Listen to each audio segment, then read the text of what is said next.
Hindi masyadong sikat ang laundry, di ba, sa province kasi gusto pa rin natin laban ng laba.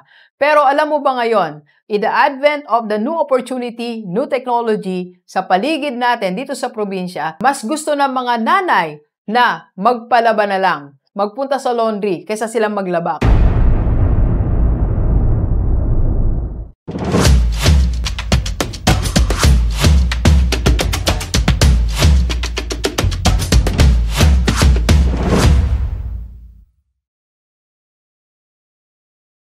Believers, pag-usapan natin, 6 na traditional business na hindi nagpapatalo. Yes, marami pa rin traditional business na nagtatagumpay. Alam nyo kung bakit hindi nagpapatalo ang mga matatagumpay na traditional business? Because ang problema na solusyonan. Okay? So kaya ngayon, pag-usapan natin ang 6 na traditional business, may problema, pero nasolusyonan na. Okay, let's go, let's go. Okay, so unang-una, first on my list na hindi nagpatalo, traditional business, car wash. Yes, alam mo, 5 years na po ako nagpapa-car wash. Ako mismo talaga nagdadrive punta-punta dito. At lahat ng mga pinuntaan kong car wash, hindi po yan nagsara. Ang iba po, lumipat pa sa mas malalaking area o malalaking space. Okay? So, anong nangyari? Bakit hindi natatalo ang car wash? Kasi ang problema po ng car wash na solusyonan. Okay? So, unang-una, ang problem po ng car wash, yung trabahador, yung magka-car wash mismo, maglilinis, di ba? Ang hirap maghanap ng magtatrabaho sa'yo, maglilinis ng kotse. Kasi mahirap po yan. Minsan papasok, bukas hindi. Ngayon papasok, bukas hindi. Pero ang problema na yan sa empleyado, na solusyonan. Alright? Meron ako nakausap na car wash. Ang sabi niya po ganito, nagpahanap na siya sa province ng mga manggagawa or empleyado niya. Okay? So, hindi na dito para hindi makagala. Kasi hindi nila kabisado yung lugar eh. Galing sila sa malayong probinsya. Okay? And second, pinatira niya na sa bahay nila. And third, libre na rin ng pagkain. Ibig sabihin po, in-house na po lahat ng empleyado. Nandun na sa kanya nakatira. Para siguradong paggising, meron siyang trabahador. Diba? Marami na pong gumagawa niyan. Meron na pong tulugan or tirahan ang mga nagka-car wash para hindi na sila mag-absent. Kasi paggising nila, nandun na. Hindi na nila problema. May pagkain na sila. Nandun na lahat ng kailangan nila. Okay? May solusyon sa problema. Kaya car wash, let's go. Okay? So, isa pa, bakit matagumpay ang car wash? Hindi natatalo, napakadami sasakyan. At lahat ng mga may sasakyan, may-ari ng sasakyan, mayroon 500 para magpa-car wash. Okay? Kasi nakabili sila ng mahal, di ba? So, kaya din nila ng 500 pesos para magpalinis ng sasakyan. Second po, na traditional business hindi natatalo, barber shop. Okay? Napansin nyo ba? Bawat barangay may barber shop. Dito po sa akin sa Delpian, yung sa doktor ko po, alam nyo yung tapat niya, meron na malaking barber shop. Saan man tayo tumingin, meron ng barber shop. Okay? Ang problema po ng barber shop dati, pa-absent din ang mga manggugupit. Ang solusyon, minsan po, ito po solusyon, ang may-ari na mismo marunong maggupit, siya muna magugupit, okay? Siya muna ang sub. Pwedeng mag-sub ang may-ari sa barbershop para siya ang magupit. Solusyon, okay?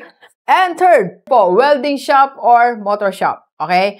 So, ito po yung nagagawa ng mga sasakyan. Ang problema dito, hindi naman laging may nagpapagawa ng sasakyan. Hindi naman laging may nasisiraan. Hindi naman laging may nababangga. Diba? Alam mo kung ano yung solusyon?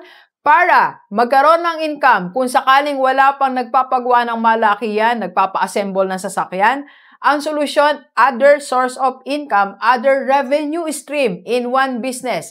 Alam nyo kung ano, marami po ngayong shop na naggagawa na ng lamesa, naggagawa na ng table, naggagawa ng kulungan ng aso, kulungan ng mga hayop, naggagawa na ng bakod, nagwe-welding na ng bintana, and iba pa. Okay? So, ibig sabihin po, so sa mga sandaling walang nagpapagawa, walang nasiraan, walang nabangga, meron silang source of income. Solusyon, okay? And fourth po, bakery. Ano ba ang problema ng bakery? Ang problema po ng bakery, sobrang dami na po nagtitinda, di ba? Ang dami na ng supply. Pero, ang solusyon po dyan, para mabili ang ang problema po ng bakery ganito. Wala nang pupunta sa bakery para bumili lang ng tinapay. Kasi ang dami ng resto, di ba? Ang dami ng puntahan ng tao para makamerienda siya, para makakain siya ng tinapay. So, ano ang solusyon? Ang solusyon po ng mga bakery ay ganito. Dinamihan nila ang distribution channel nila. Kaya kung mapapansin nyo, merong umiikot sa bahay nyo. Umiikot, mobile pandesal, malunggay pandesal. Umiikot po yan sa amin araw-araw. And meron na rin yung pepot, yung nakamotor. Marami nang nagdi-distribute ng tinapay sa paninderya. So, gawa ka lang ng gawa ng tinapay, then humanap ka ng tagabenta sa labas. Distribution channel. Solution, okay? And number 5. Pero bago yan, magkape tayo. Kape po tayo. Okay, sa lahat ng mga may negosyo, meron po tayong face-to-face business coaching with a rockstar. PM lang sa personal FB ni Doc. Okay. Number 5. Laundry. Okay, so ang problema sa laundry, lalo sa province, hindi masyadong sikat ang laundry, di ba? Sa province, kasi gusto pa rin natin laban ng laba. Pero alam mo ba ngayon, in the advent of the new opportunity, new technology, sa paligid natin dito sa probinsya, mas gusto ng mga nanay na magpalaba na lang, magpunta sa laundry kaysa silang maglaba. Because they also need time. Marami na rin mga nanay nagtatrabaho na rin. May mga sideline na rin. Kasi madami na rin employment opportunity dito sa mga probinsya. Okay? So, ang solusyon, magpa-laundry. And second po, wala na rin po kami dito makita ng tagalaba. Nauubos na din sila. Lalo sa amin dito sa lugar namin. Kasi ang dami ng factory. Yung mga dating naglalaba, nagtrabaho na lang sa factory. So, ang solusyon, laundry. Alright? Okay? So, ang problem naman sa city, kung nasa city ang laundry, nasolusyonan na rin po yan. Ang problema kasi sa laundry sa city, yung pagdadalhin pa ng may-ari, kukunin niya pa, wala na yan. Hindi na yung problema. Solusyon, meron na pong pick up ang mga may laundry. Pipick upin ang laundry mo at ibabalik nila sa'yo. I-deliver, alright? And number 6, private resort. Dati, mahirap pong i-market ang private resort. Mahirap ibenta. Mahirap magtawag ng tao para mag-rent kayo dito sa aming private resort.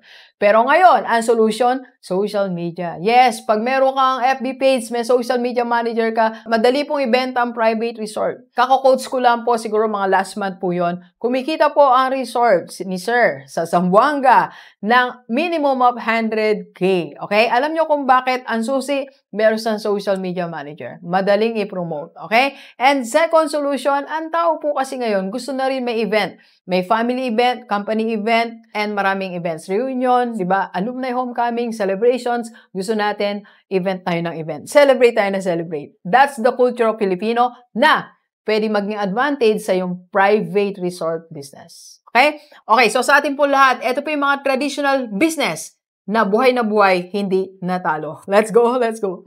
Kape po tayo. Thank you for watching. We are inviting you to attend our free webinar on how to save and invest the right way para magkaroon ka na ng investment sa mutual fund and maka-start ka na ng Kaiser mo. Ang Kaiser 3-in-1 po yan. May healthcare, life protection, and investment. PM na sa personal FB ko. Let's go, let's go!